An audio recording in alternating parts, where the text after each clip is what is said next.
March 19th, 1985. Surkie Bonchevsky-Doran, oldest sister of Hyman, Lottie, Dudek, and Isidore.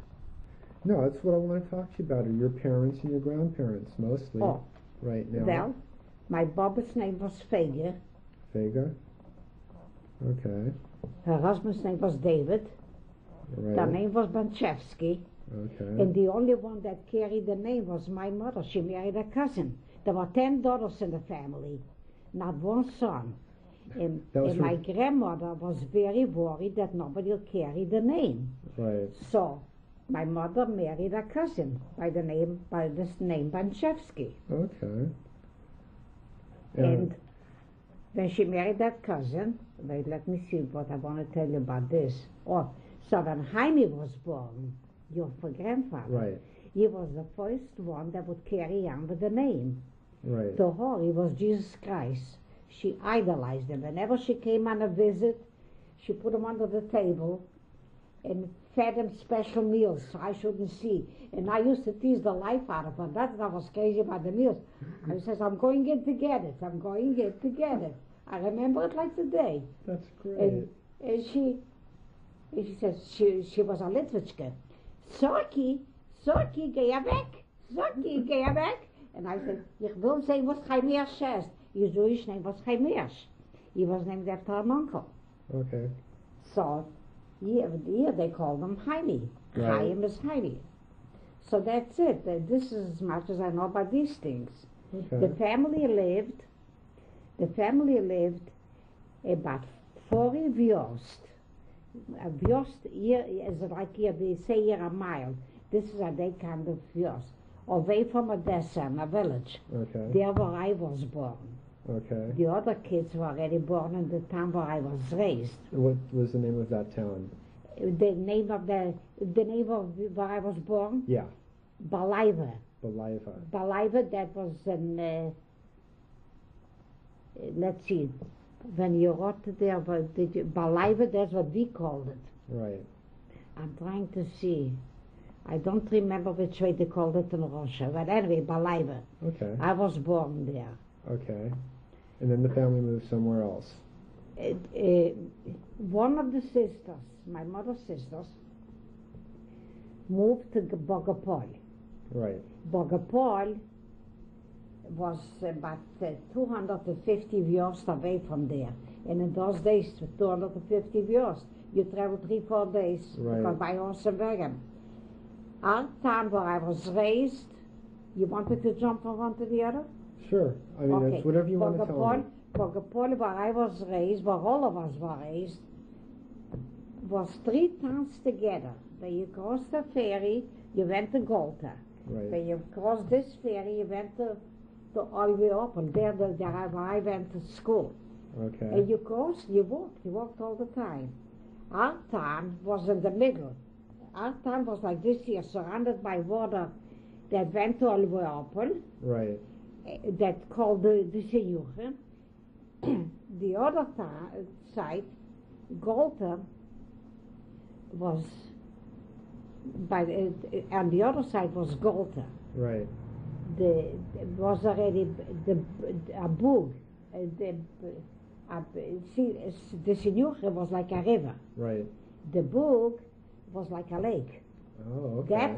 That boog went into the Black Sea, to Odessa. Right. So this is as much as I remember. Right. Okay. We were raised in this town.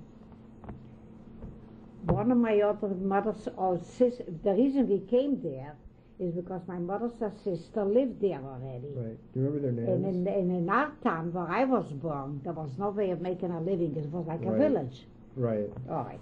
So we went there. So my father started to work buy off chickens with the company people. Right. Go from market to market, buy off chickens. They were a big company, they got together, they built their own railroad car. And they used to buy off the chickens, and a customer from, let's say from Berlin, came to buy them. They used to slaughter them, and stuff them with papers and ship them out to go there. They could only do that in the winter time. They used to put an ice in the train, Right. in the car. And my father used to go right in the car there with the chickens and with everything when they were shipping it. There wasn't such a thing as a restaurant on the train. My mother had to fix food for him for the week. Right. So, going there, he had cooked food. What did she make for him? I'll even tell you what she made. She would take chicken necks and stuff them with meat and cook them in the soup. Then take them out and put them in the oven and dry them out real good. They should hold up. That was his main food. Coming back already, he took with salami because he couldn't. He'd bring us all different goodies from delicatessens. In our town, we never even knew what that word meant. He used to bring in already corned beef and like jack cheese slices. We were the millionaires from the town. Oh, that's great. So, my mother was one of these type of. When she came there, they rented a lodging with a couple that didn't have any children. I was the baby, and he got such a liking to me, the man. He just idolized me, and the wife naturally was jealous, so she was speaking on me all the time. But he just idolized me. When my mother saw that this is no way of living, she started looking around. What does she find? An old house that is for sale by an old man, and he wanted for it 75 rubles. My mother had maybe 10 rubles. She gave it to him with the understanding that he'll share his lodging till my mother would pay him out. And she had just one bedroom there. So there was a long walk, longer than from here to there, like from the beginning, from that wall, going through to this wall. So he used to drink a lot of tea. I remember him like today. He was a real tall man. And he'd come in, the samovar was always burning. He'd come in, pour the glass of tea to the top, and go and sip till he came to his room. He had to come back for more tea. Tea they can have all they want. So when she bought that house in the middle of the winter, they made one wall. It was just like 2 or 4 walls. One wall broke, and here we are freezing. She's got to help. There's no brick. You got to make from mud and straw. You got to make your own bricks. Right.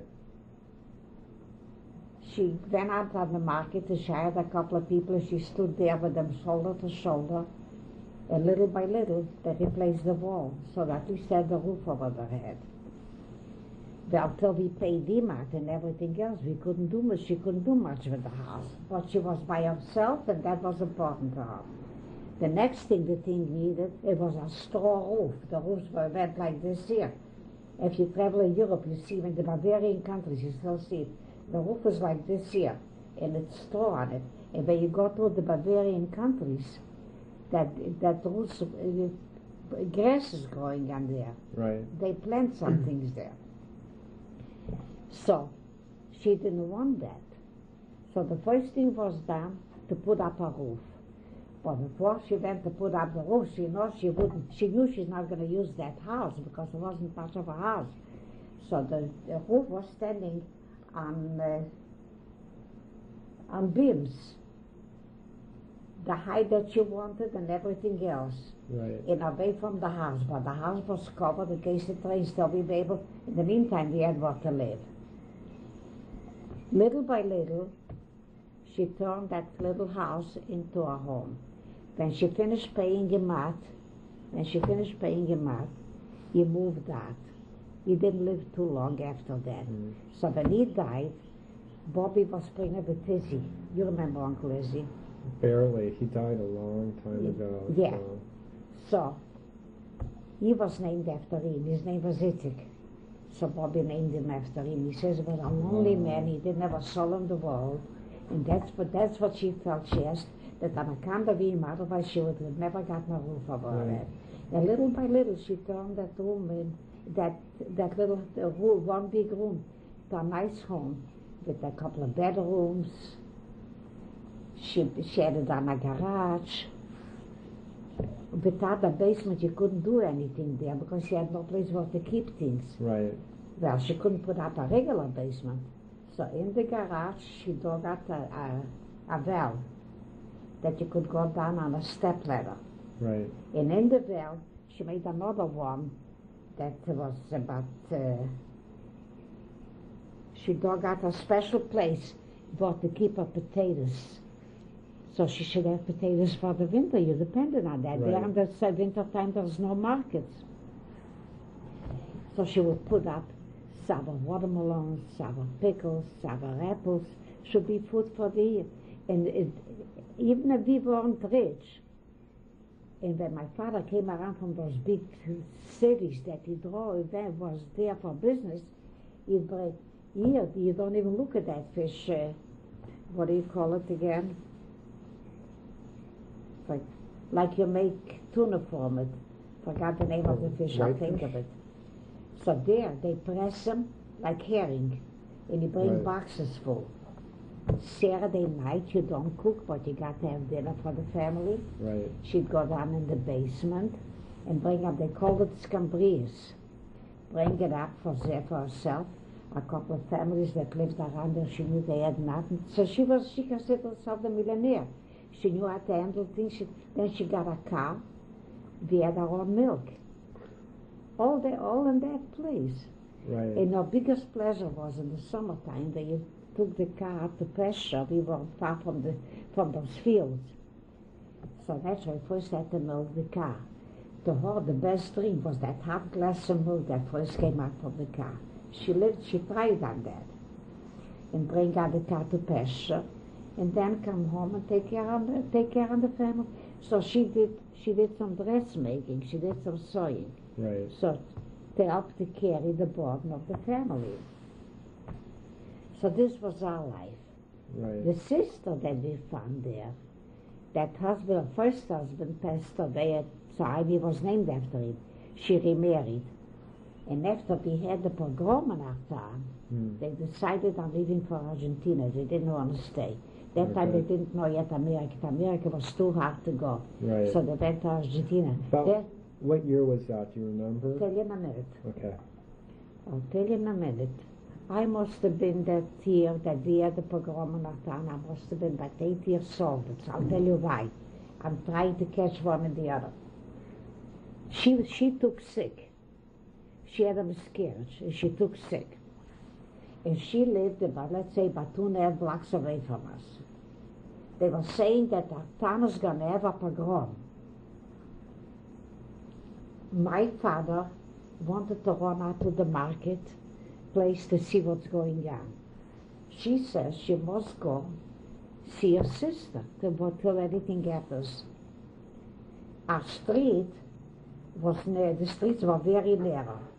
Was nearer than this street, a lot nearer than this street. The neighbors from across the street, all at once, they started a pogrom. My mother isn't home and my father isn't home. Izzy's about 6 months old. The neighbors from across the street, they could have ran away like everybody else did. They say, you don't go, we don't go. Not till Heike comes back, the Jewish say, not till Heike comes back. So they yelled to me, I should take the children, take the baby, and cross. If you're going in mud up until here, I carry Itzik like this here. The rest of the kids hold on to my little dress, and we went into our house. When my father came running from one side, my mother came running from another side. So they yelled to them, the kids are with us. So my father hurried up. They prepared challah for Shabbos. It was on a Friday. He took a pillowcase, threw in a couple of challahs, and I know whether he took some covers for us or not, that I don't remember. And we ran with everybody to the open fields.